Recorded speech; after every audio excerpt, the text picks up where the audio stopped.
सार का स्वाध्याय। सिद्धम शुद्धम पणमीय जिनिंद वर्णेमि चंदमकलंकम गुणरयण भूषणुदयम जीवस्य परुवणम वोच्छम। जीव द्रव्य की 20 प्ररूपणाओं में से 14 मार्गणाओं के अंतर्गत आज हम काय मार्गणा के अंदर आपको ले चलते हैं। गति मार्गणा और इंद्रिय मार्गणा के बारे में आपने अच्छी जानकारी प्राप्त की है। अब काय मार्गणा यानी प्ररूपणा के अनुसार लेंगे तो 8वीं प्ररूपणा चल रही है और मार्गणा में तृतीय मार्गणा में ले चलते हैं। काय मार्गणा पेज नंबर 70 गाथा नंबर 59 गाथा काय मार्गणा का स्वरूप। जाई अविना भावी तस थावर उदय जो हवे काओ सो जिण मदम में भणियो उडवी कायादि छबेयो। सब लोग सामूहिक गाथा पढ़ें। जाई अविना भावी तस थावर उदय जो हवे काओ सो जिण मदम में भणियो पुड़वी कायादि छबेयो। जात्यविना भावी त्रस्थावरोदय जो भवित कायः स जिन्मते भणिता पृथ्वी कायादि षड्भेदः। यानी जाति नाम कर्म के अविनाभावी त्रस और स्थावर नाम कर्म के उदय से होने वाली आत्मा की जो पर्याय है उसको जिन मत में काय संज्ञा कही है, यानी काय नाम से कहा है।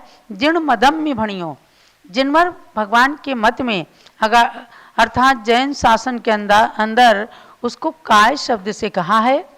इस काय के 6 भेद हैं। पुडवी कायादि छब्भेयो यानी पृथ्वी जल अग्नि वायु वनस्पति ये 5 स्थावर काय हुए और एक त्रस काय। तो इस तरह से 6 भेदों में इसको विभक्त किया है। अब रही बात ये कि जाति नाम कर्म के अविनाभावी त्रस और स्थावर, इसका मतलब क्या है? यानी कि जो नाम कर्म है जिससे शरीर इंद्री आदि बनती हैं, ऐसे नाम कर्म का अविनाभावी जो है यानी जिस जाति का जिस गति का उदय होगा वही चीज प्रकट होगी, इसको कहते हैं अविनाभावी। यानी गति नाम कर्म से जाति का ग्रहण नहीं आएगा। जब जाति नाम कर्म रहेगा तब जातियां बताई जाएंगी। गति नाम कर्म का उदय होगा तो गति बताई जाएंगी कि मनुष्य गति में है, तिरंज गति में है, नरक गति में है। तो यहाँ पर जाति से मतलब जो 84 जातियां हैं उनका अभिप्राय नहीं है। यानी जो अग्रवाल, खंडेलवाल, पद्मावती, पुरवाल ये सब जो 84 जातियां हैं तो उनका यहाँ कथन नहीं है। लेकिन यहाँ पर जाति नाम कर्म से मतलब है कि जो आत्मा की पर्याय को, आत्मा तो अजर अमर है लेकिन पर्याय नष्ट होती हैं, तो आत्मा की जो पर्याय त्रस या स्थावर रूप से जन्म लेती है उसको कहते हैं जाति। तो इसके मुख्य रूप से 2 भेद हैं, स्थावर और त्रस। तो इसमें कहा कि यद्यपि काय का अर्थ होता है शरीर, काय माने शरीर, और निरुक्ति के अनुसार ये अर्थ भी ठीक है कि जिसका त्रस का शरीर है वह त्रस काय, स्थावर शरीर है स्थावर काय, ये भी ठीक है। फिर भी यहाँ पर निरुक्ति अर्थ को गौण करके एवं जो उपचरित है मुख्य नहीं है, इसलिए आचार्य ने काय का लक्षण बताते हुए यहाँ पर इस बात को स्पष्ट कर दिया है कि मार्गणा के प्रकरण में काय का अर्थ जाति नाम कर्म के उदय से अविनाभावी त्रस एवं स्थावर नाम कर्म के उदय से होने वाला कार्य यहाँ पर काय शब्द से के उदय से होने वाली जीव की पर्याय विशेष है। यहाँ पर जो कहा है त्रस और स्थावर, जब नाम कर्म के भेदों को पढ़ते हैं, गति, जाति, शरीर, इंद्रिय, ये सब नाम कर्म में आते हैं। नाम कर्म ही हमारा ब्रह्मा है, जिसे कहा जाता है कि ब्रह्मा ने सबको पैदा किया है। कोई एक सर्वशक्तिमान ईश्वर को सृष्टि का कर्ता या लोगों के शरीर आदि बनाने के लिए जैन शासन ने नहीं स्वीकार किया। उसने ईश्वर की महासत्ता को स्वीकार करके हर प्राणी की आत्मा में छिपे परमात्मा को ईश्वर का स्वरूप प्रदान किया है। इस रहस्य को नहीं समझने के कारण कितने ही लोग जैन धर्म को नास्तिक कह देते हैं कि वो ईश्वर में विश्वास नहीं करता। लेकिन आपको जानना है कि ईश्वर में विश्वास जितना जैन शासन करता है, जैन धर्म करता है, उतना शायद कोई भी नहीं करता। ईश्वर को सृष्टि का कर्ता नहीं मानते हैं, क्योंकि सृष्टि अनादिकाल से चली आई है। सृष्टि स्वयं सिद्ध है, स्वयं बनी है, न इसको किसी ने बनाया है, न इसे कोई नष्ट कर सकता है। और यहाँ सृष्टि में, सृष्टि पर जन्म लेने वाले जो मानव हैं या जो भी प्राणी हैं, जीवधारी प्राणी हैं, उन सब के शरीर के अंदर आत्मा जो एक चीज है वही परमात्मा है, वही भगवान है, और सबकी अलग अलग स्वतंत्र सत्ता है। कोई भी प्राणी अपनी आत्मा को भगवान बना सकता है। ये ईश्वर को मानने का सही अर्थ है, ना कि ईश्वर को सृष्टि का कर्ता मानना। तो यहाँ पर आपको मुख्य रूप से जानना ये है कि सामान्यतया जाति नाम कर्म के एक इंद्री से लेकर पंच इंद्री तक 5 भेद होते हैं। पंचेंद्री जाति हैं, कहलाती हैं। फिर भी इनके त्रस और स्थावर नाम कर्म के उदय के संबंध से 2 भेद किए गए हैं, एक इंद्री और 2 इंद्री से लेकर पंचेंद्री तक। स्थावर और त्रस 2 में ही इन जातियों को विभक्त किया है। आगे इनके जब विश्लेषण करेंगे तब एक इंद्री के 5 स्थावर हो जाएंगे और त्रस में विकलेंद्री, सकलेंद्री 2 भेद आ जाएंगे। लेकिन यहाँ पर जो किया गया है कि जिन जीवों के एक इंद्रिय यानी स्पर्शन इंद्रिय जाति नाम कर्म का उदय पाया जाता है, उन्हें स्थावर नाम कर्म का भी उदय हुआ करता है। क्योंकि एक इंद्रिय जिसके है केवल स्पर्शन इंद्रिय, वे स्थावर जीव कहे जाते हैं। एक इंद्रिय से मतलब कोई भी एक इंद्रिय का यहाँ पर बोध नहीं है। एक इंद्रिय से मतलब है एक पहली स्पर्शन इंद्रिय, और जो एक केवल पहली स्पर्शन इंद्रिय जिसके होती है, ऐसे वे एक इंद्रिय जीव 5 स्थावरों में विभक्त किए गए हैं। और जिनके 2 इंद्रिय से लेकर 5 इंद्रिय तक किसी भी जाति का उदय होता है, तो उनके त्रस नाम कर्म का उदय पाया जाता है। इस बात को आप ध्यान रखना कि एक इंद्रिय जीव में 5 इंद्रिय, चाहे वो जल कायिक है, अग्नि कायिक है, वायु कायिक है, वनस्पति कायिक है, पृथ्वी कायिक है, जो भी हैं, इनके केवल एक इंद्रिय स्पर्शन इंद्रिय रहेगी।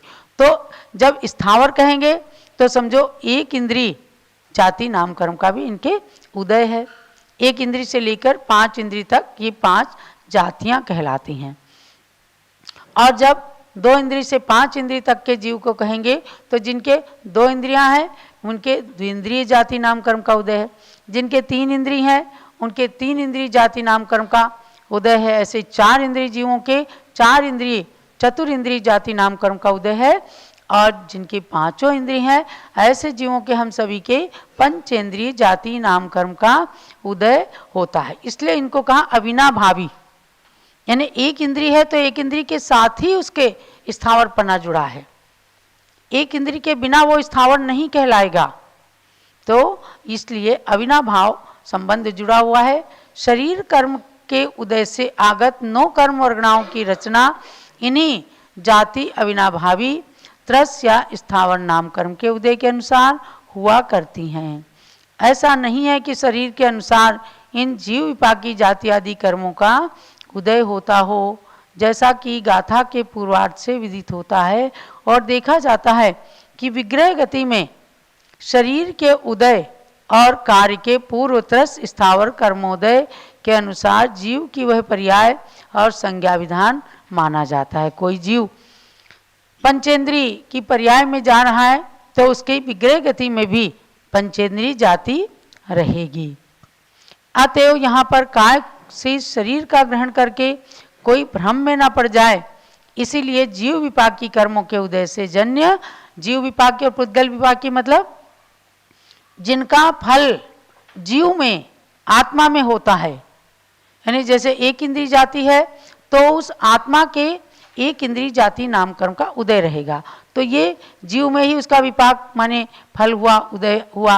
और कुछ कर्म ऐसे पुद्गल विपाकी कर्म प्रकृतियां जिनका फल पुद्गल में प्राप्त होता है, तो इसीलिए जीव विपाकी कर्मों के उदय से जन्य जीव पर्याय रूप काय का लक्षण ग्रंथकारों ने यहाँ पर स्पष्ट रूप से बता दिया। तो अब आपने जाना कि काय किसे कहते हैं ना, कि जाति नाम कर्म के उदय से जो एक इंद्रिय से लेकर पंचेंद्रिय तक के पर्याय बनती हैं, आत्मा की पर्याय नष्ट होती हैं, तो जो पर्याय बनती हैं चाहे वो एक इंद्रिय जीव की है, दो इंद्रिय, तीन इंद्रिय, चार इंद्रिय और पंचेंद्रिय पर्याय हैं ये आत्मा की, ये सांसारिक अवस्था में बनती हैं क्योंकि कर्म संसार में ही रहते हैं। और जब कर्मों से जीव मुक्त हो जाता है तो मुक्त कहलाता है, असंसारी कहलाता है। तो यहाँ पर संसार चूंकि है इसीलिए शुरू में ही बताया कि जो संसारी अशुद्ध जीव है उसी के लिए प्ररूपणाओं का कथन किया गया है। उन 20 प्ररूपणाओं के माध्यम से अशुद्ध जीव के बारे में जान करके उसे शुद्ध बनाने की प्रक्रिया की ओर अपने को बढ़ना है। अब अगली गाथा लेते हैं। पृथ्वी आदि 4 स्थावर का स्वरूप। स्थावर जीव कितने हैं? 5, लेकिन पहले इसमें 4 स्थावर जीवों के स्वरूप को कहते हैं। पुड़वी आऊ तेऊ, पुड़वी आऊ तेऊ, वाऊ कमोदयेन तथैव, वाऊ कमोदयेन तथैव, नियवण्य चौक जुदो, नियवण्य चौक जुदो, ताणम देहो हवे नियमा, ताणम देहो हवे नियमा। सामूहिक गाथा पढ़िए। पुड़वी पुड़वी आऊ तेऊ, वाऊ कमोदयेन तथैव, नियवण्य चौक जुदो, ताणम देहो हवे नियमा। प्रतिव्यक्ति जो वायु कर्मोदयेन तत्रैव, निजवर्ण चतुष्कयुतस्तेषां देहो भवे नियमात्। पृथ्वी आप माने जल, यानी पृथ्वी, जल, तेज माने अग्नि का है, अग्नि, वायु, ये 4 पंच स्थावर में से प्रथम 4 स्थावर जीवों को लिया है। इनका शरीर नियम से अपने अपने पृथ्वी आदि नाम कर्म के उदय से अपने अपने योग्य रूप, रस, गंध, स्पर्श से युक्त पृथ्वी आदि में बनता है। समझे ना? जब पृथ्वी नाम कर्म का उदय आया तो उसके एक स्पर्शन इंद्री हुई और वो पृथ्वी का एक जीव बना, चाहे वो खदान का पत्थर है, चाहे मिट्टी है। ऐसे पृथ्वी कायिक जीवों से पृथ्वी आदि नाम कर्म के उदय से अपने अपने योग्य शरीर को धारण करके और उसमें रूप, रस, गंध, स्पर्श आदि से युक्त वह उसी में बनता है। अग्निकायिक का शरीर धारण किया, अन्य अग्नि जीव है तो वो अग्निकायिक बनता है, तो अग्नि रूप से ही उसका इस पर गर्म होती है, फुलिंगे निकलते हैं, तो सबके अलग अलग गुण धर्म होते हैं, इसलिए इनसे ही युक्त पृथ्वी आदि में बनता है।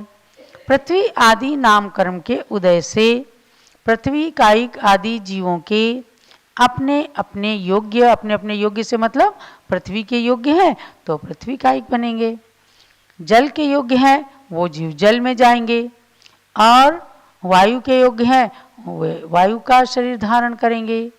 ऐसे ही इनके अपने अपने योग्य रूप, रस, गंध, स्पर्श से युक्त पृथ्वी आदि पुद्गल स्कंद शरीर रूप परिणत हो जाते हैं। आपने माचिस को तीली से जलाया, उसमें क्या, उसमें अग्निकायिक जीव शक्ति रूप में विद्यमान थे। आप अगर जल में तीली लगा दें तो वहाँ नहीं जलेंगे। तो अपने अपने योग्य इसलिए कहा कि अपने अपने पुद्गल स्कंद शरीर रूप से परिणत हो जाते हैं। अर्थात शरीर योग्य प्राप्त 9 कर्म वर्गणाओं का परिणाम और रचना जाति अविनाभावी स्थावर या त्रस्त नाम कर्म एवं उनके अवान्तर भेद रूप जीव विपाकी कर्म के उदय के अनुरूप से हुआ करती है। इस प्रकार से यहाँ पर 4 स्थावर, 5 स्थावरों में से 4 स्थावर जीवों को ही यहाँ पर लिया है। इसमें वनस्पति काय को नहीं लिया।